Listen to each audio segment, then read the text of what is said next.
And hurricane season is upon us, so coming up next, business report producer David Weir talks with Delray Beach computer guru Rick Mancinelli, who heads his company, Cloud 3 Computer Concepts.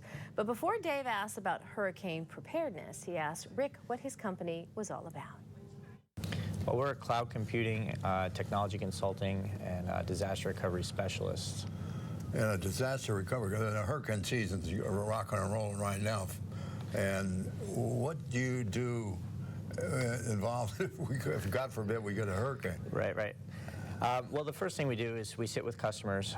We understand their business, who their customers are, and where they are particularly vulnerable. And then what we do is we come up with a program that will hopefully plug some of those gaps, ensure that they have a place to go, that they can continue to operate and fully recover from a disaster. Okay, if we have hurricanes synonymous with power failures.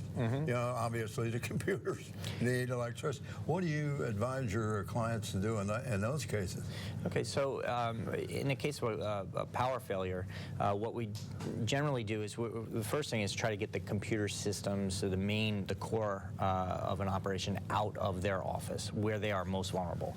Get those systems into highly available protected data centers that have multiple power feeds, multiple generators, tens of thousands of gallons of fuel. That's the first step.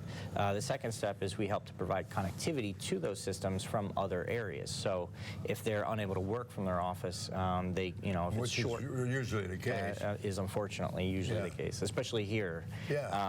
If it's a short-term event, maybe just a thunderstorm or somebody knocked over a utility pole, well then, key employees can work from home or from Starbucks or wherever.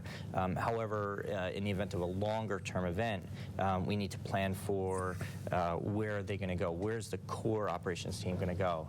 And so we have options that range from disaster recovery suites inside the actual data centers where the systems are based, down to single disaster recovery desks. Well, do you, when you have your clients, do you advise them to have backup on everything? Oh, absolutely.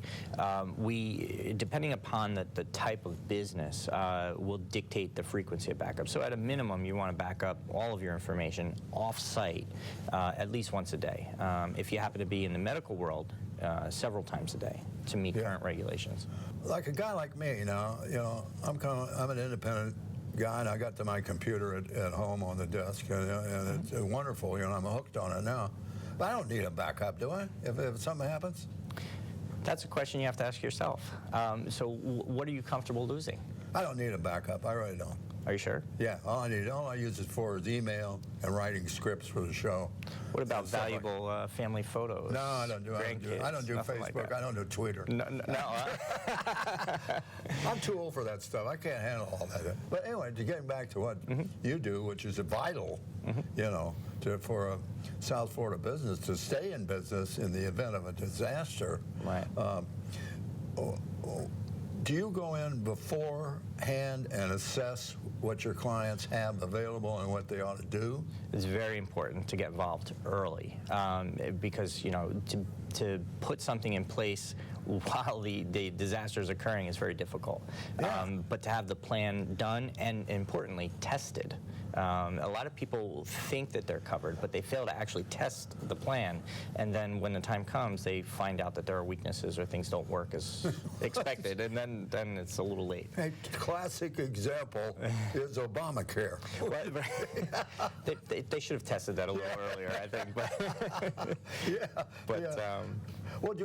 Along with, you've been, how long have you been in the computer business? Gosh, I started actually when I was 10 and began selling commercial software when I was 14. Wow. So you've been on the ground floor. You really know. It's been quite an adventure. I'm very lucky. You are a classic computer nerd. I'd say that with love. Okay. But you are one of the few guys around who have been there from the beginning. Sure, and it's actually been an enjoyable journey.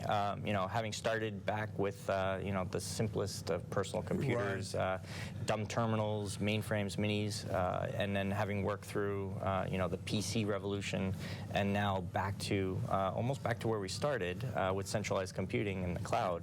So Yeah. it's been. All right. What do you think is the future, Rick? More technology stuff, you think? Yeah, well, yeah, technology's everywhere now. I mean, I know, yeah, you can't. You can't look anywhere without seeing something. Yeah, we can. You know, this television station. You know, no computers. We're out of business. Well, think back to when Wilma came. A lot of gas stations had fuel, but they couldn't pump the fuel out of the ground because you know, they had no electricity for the pumps. The computers on the pumps didn't work, things like that. So, yeah, for sure, we're becoming more technically dependent as a society on a personal level, but also on the business side. And I think that's only going to continue.